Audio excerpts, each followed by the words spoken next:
Hello everyone, it's Matt here and welcome to the second update to OcTRAINber. So this is episode 3 and there's been quite a few changes to the model since you've last seen it. So obviously it was previously just a bit of a fleshing out and there's been a few other bits and pieces I've shown off.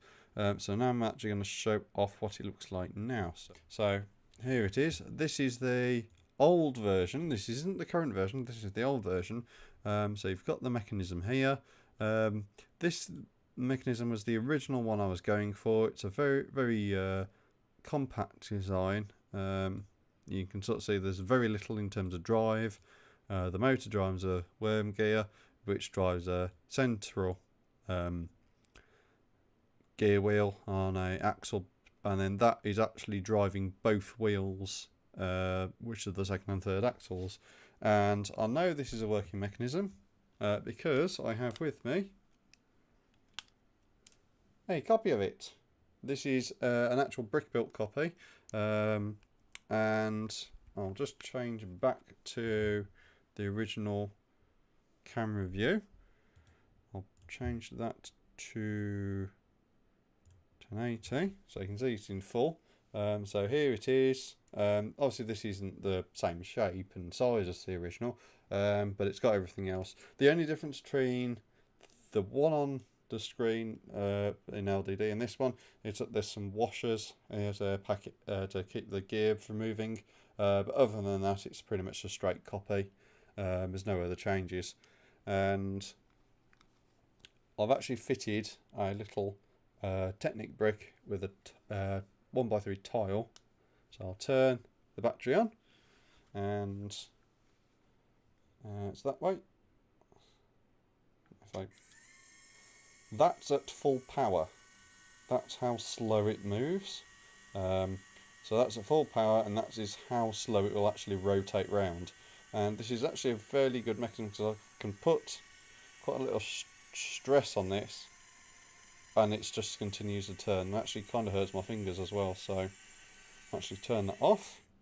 But yeah, so there's a very strong mechanism I designed, so I'm probably not going to be using it for this, but what I will say is that this sort of style of mechanism will be very good if you can compact it a bit for like a 3-axle diesel switcher or something like that, because you can put a third axle underneath the motor here, and then you can combine it together so you get a nice bit of weight on the axles. Possibly try and squeeze in a bit of like a weight brick or something in there as well, just to bring the weight and adhesion up, and then maybe a couple of van behind it or something with the battery in, and just link the two and job done.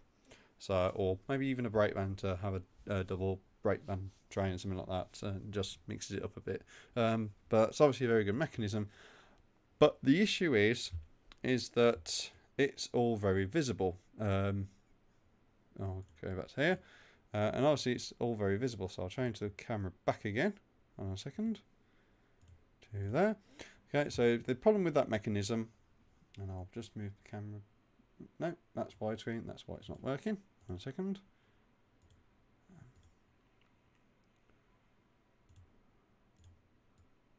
There we go. The problem with that mechanism, obviously, is that that is obviously shown between the second and third axles. So if I now go to the research thing for OcTRAINber and bring up this photo, this photo will be the best one. You can sort of see that after the firebox, which is above the rear axle, it's actually pretty clear until we get to the cylinders, which are actually leading the front wheel set or front axle. So you can sort of see that all this space, to be realistic, has to be hollow, or pretty much hollow. You can probably get away with maybe a transclear panel piece just as a bit of support, but ideally you'll want to split up everything so it's just this. So it's nice and hollow on the inside, maybe a bit of flex tube for some of the simulation brake gear or valve gear and stuff like that, but other than that, very minimalistic. So actually minimise that. So obviously this is a very nice mechanism, very powerful mechanism, but it also isn't very realistic because obviously this is all supposed to be hollow and it isn't. So back to the drawing board. Well, what can I do? Well, I want to keep the same theory. I want to drive the third axle because that's where all the gear is centered on. So the drive link from the cylinders is connected to it. If I was going to make it a sort of like powered axle, or if it's local and powered, I probably wanted power axles 1 and 3 with actual like flanges, and leave 2 and 4 as the sort of blind drivers, so they float above the track. The reason for that being is that you want, as a working like, you want to try and reduce your swing and your coupling points if you're coupling to other rolling stock. So obviously, if you keep the first one and the third one, that would mean your second and fourth are trailing. So you'd actually get you'd probably get a bit more swing on the back, but that should be all right. Alternatively, you could do the first and the last axle and leave the middle two floating. And it depends on what you're up to and feel like. If you want to be realistic, you could of course always use because obviously you're going to need custom drive wheels for this. What you could do is use custom drive wheels, and if you only got wide radius track anyway, you just actually narrow the flanges down in terms of their depth, and then you can actually use more than one flange axle. They might only have like a blind on like the second driver or something, just to space it out a bit. But anyway, yeah, so that's the sort of theory. It's just like a nice mechanism, but obviously you've got that issue where it's not got that hollow space underneath the boiler. So I sort of had a bit of a head scratch and sort of went, well, why am I trying to keep everything so low? You know, it's not a particularly fast loco. They sort of had a maximum speed of about 25 to 30 per on. You had a good stoker or a fireman who could actually keep up the effort required to get it to that. So I thought had a bit of the thing. Sort of, well, it's not going to be that fast. So that means I can actually have a slightly higher centre of weight. So it doesn't matter as much. So then I sort of thought, well, if I don't need to have such a low centre of mass, that means I can raise the motor up, and that means that the firebox area isn't having to hide the motor. Effectively, I can hide the motor in the boiler or the firebox, and then do a different drive. So you actually use the firebox for the drive mechanism, so it drives the axles. So I did a little bit of research, so you can sort of see this is kind of the loco coming together. So we've got the cab and everything else, and then I sort of did a bit of wangling and that, and sort of wanted to keep this little bit. So that's sort of like the drive spring that you saw in the photo, and this is it now.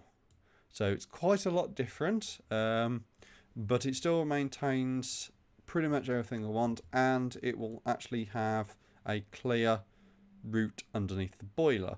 There are a few issues which I need to address, like you might not be able to actually fill this section here with actual cheese, like the curved bits, so you might have to have that bit of the boiler incomplete just to actually have the motor in it, but it's a very small compromise to get that nice sort of like gap between the loco and the frame. So I said the frame isn't complete, it still needs a lot of work, but I'm sort of pleased with this. And it does actually contain a bit of a reduction mechanism. So we sort of have a quite complex series of drive here. So I'm actually going to use the hide function in LDD and sort of show it off. So hide that, hide that, hide that. We're actually going to hide these wheels as well, and I'm going to hide that. These as well.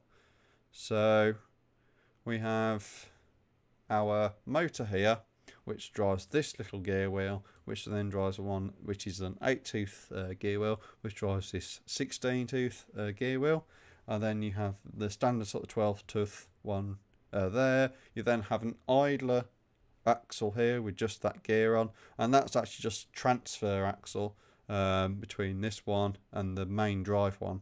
So that just transfers it down again, and then you actually have your drive axle, which then has an 8-tooth wheel on it, and then that actually just goes straight through to a bevel gear, and then you have another bevel gear on that axle with the link from the cylinders, and that will actually drive it. And then you have another stubby axle. I think that's a 3 long, and that again contains 2 gears, to the bevel gears, and then that actually just then has another drives another sort of conical gear, which then drives your second axle as well. So you get this 2-axle drive. Admittedly, it's not a direct drive. I would prefer both axles to be driven via the same thing, but you can't really drive. The issue is that you haven't got much of the height to go on. So you could use a gear, and then another gear here, and then another gear here. But then you've still got to have another gear here, and then another gear back here. And trying to do all this doesn't really work. You might be able to do the 3rd and 4th gear axles as geared ones, because obviously then you have a sort of thing here, but then you're still having to try and drive it. Sounds a bit of a mess. So if this doesn't actually work, you can literally just take out that little bit and that gear, that sort of thing, and you're still driving the 3rd axle with all the stuff on it. And then you just make this a doof one. It should be all right and everything else. So that's been pretty much what I've been spending my time on of late. There are a few other bits and pieces I've done. So I've reworked the cab. So the cab didn't have this tile on it before.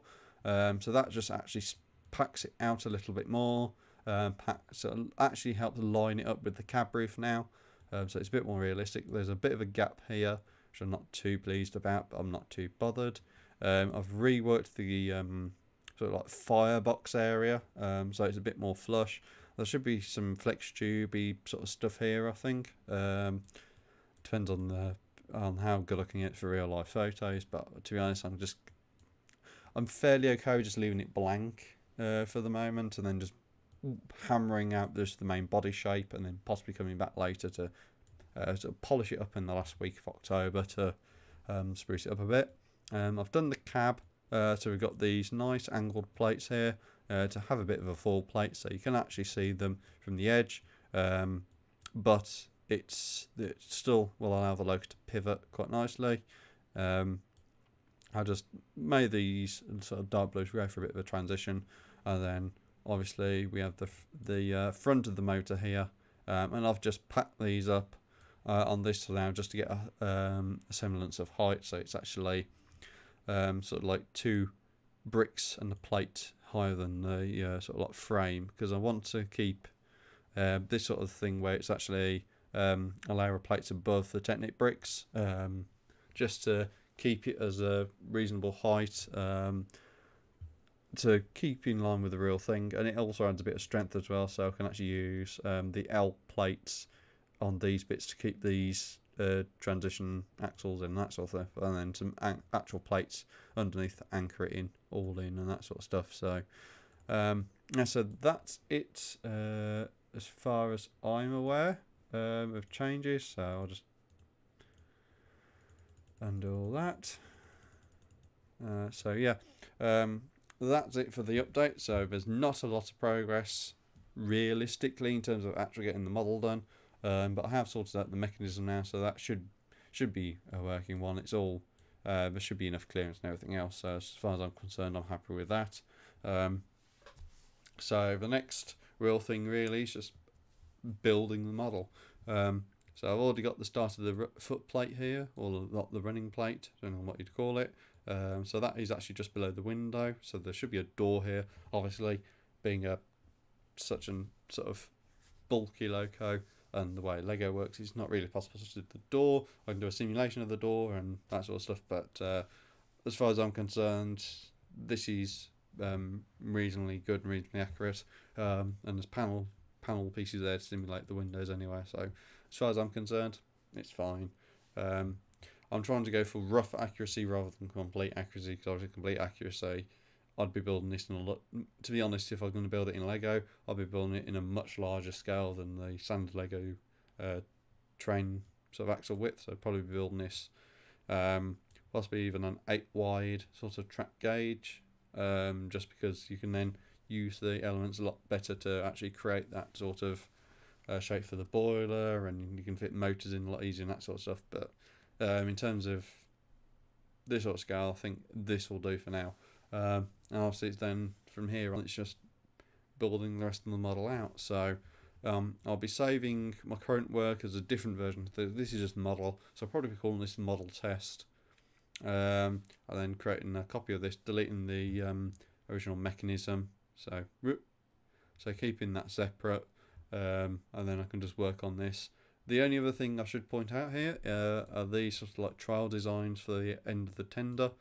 So you've actually got the curve round from the smooth, so from one side to the other, and then also these are just like difference between brake, sort of like plates and bricks and that sort of stuff. So yeah, that's it from this sort of 16-minute update. So there's been quite a lot of progress. I've just got the rest to do, to use the phrase. So that's it from this OcTRAINber work in progress update, and I'll see you in the next video. So see you later.